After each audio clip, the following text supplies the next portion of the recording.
बोतल कंपनी बिस्लरी सफल हो चुकी है।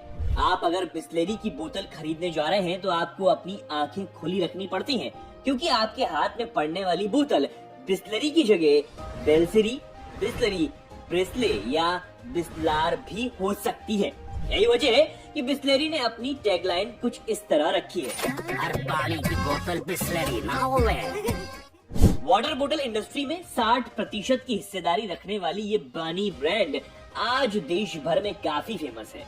लोग दुकान पर जाकर ये नहीं कहते कि पानी की बोतल देना, लोग बिस्लरी ही मांगते हैं। इतने चर्चित और लोकप्रिय ब्रांड की कहानी भी उतनी ही दिलचस्प है। तो चलिए जानते हैं भारत जैसे देश में पानी खरीद कर पीने की शुरुआत आखिर हुई कैसे। खुशरू संतुक ने मुंबई के ठाणे इलाके में पहला बिस्लरी वाटर प्लांट शुरू किया। हालांकि खुशरू को उनके इस फैसले के लिए लोगों ने पागल तक घोषित कर दिया। आम लोगों के नजरिए से देखा जाए तो उन दिनों भारत जैसे देश में पानी बेचने का आइडिया किसी पागलपन से कम भी नहीं था। हाल ही में आजाद होकर बढ़ चुके इस देश की आधी से ज्यादा जनता अपनी 2 वक्त की रोटी के जुगाड़ में जुटी रहती थी। ऐसे में भला उन दिनों कोई 1 रुपए में पानी की बोतल खरीद कर क्यों पीता। आज बिस्लरी की वाटर बोतल 20 रुपए में आराम से बिकती है, लेकिन तब इसका 1 रुपए का होना भी बहुत ज्यादा था। दरअसल उन दिनों मुंबई में पीने के पानी की क्वालिटी बहुत ही ज्यादा खराब थी। गरीब और आम आदमी तो किसी तरह इस पानी को पचा लेता था, लेकिन अमीरों के लिए ऐसा पानी पचा पाना बेहद मुश्किल हो गया था। ऐसे में संपन्न लोगों के लिए ये पानी किसी अमृत से कम नहीं था। यही वजह थी कि बिस्लरी के मालिक डॉक्टर रोजेश बिस्लरी वाटर बिजनेस की सफलता को लेकर पूरी तरह निश्चिंत थे। बिस्लरी वाटर और बिस्लरी सोडा के साथ बिस्लरी कंपनी ने इंडियन मार्केट में कदम रखा। शुरुआती दिनों में बिस्लरी के ये दोनों प्रोडक्ट केवल अमीरों की पहुंच तक ही सीमित थे, जो कि 5 स्टार होटल और महंगे रेस्टोरेंट में ही मिलते थे। कंपनी भी ये बात जानती थी कि अपने प्रोडक्ट को सीमित दायरे में रखकर वो सक्सेस हासिल नहीं कर सकती, इसलिए कंपनी ने धीरे धीरे इसमें अपने प्रोडक्ट को आम लोगों तक पहुंचाना शुरू किया।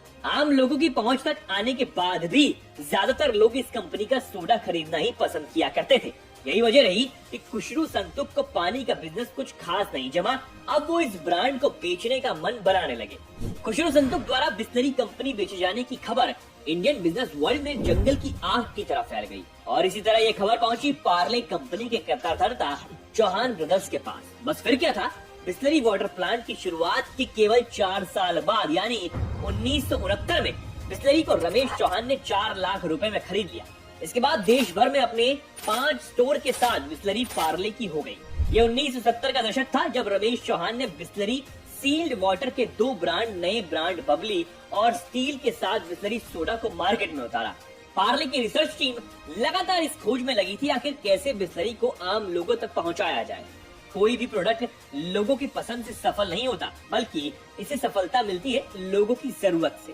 पार्ले की रिसर्च टीम ने भी लोगों की ऐसी ही एक जरूरत को खोज निकाला। उन्होंने देखा कि देश भर के रेलवे स्टेशन, बस स्टेशन और सड़क किनारे ढाबे जैसे और कई पब्लिक प्लेसेस पर पीने के पानी की क्वालिटी अच्छी नहीं होती।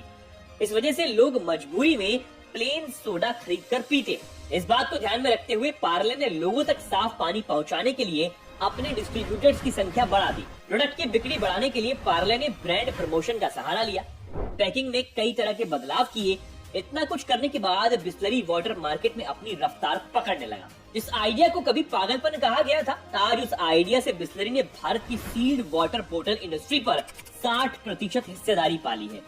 अपने 135 प्लांट के दम पर बिस्लरी रोजाना 2 करोड़ लीटर से भी ज्यादा पानी बेचने वाली कंपनी बन गई है। बिस्लरी अपने प्रोडक्ट को 5000 से ज्यादा डिस्ट्रीब्यूटर्स और 3500 डिस्ट्रीब्यूटर के जरिए 3.5 लाख रिटेल आउटलेट तक पहुंचा रही है।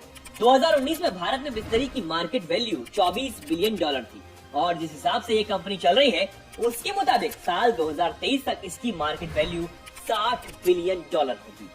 अब आप इसके बारे में क्या सोचते हैं, हमें कमेंट सेक्शन में जरूर बताएं।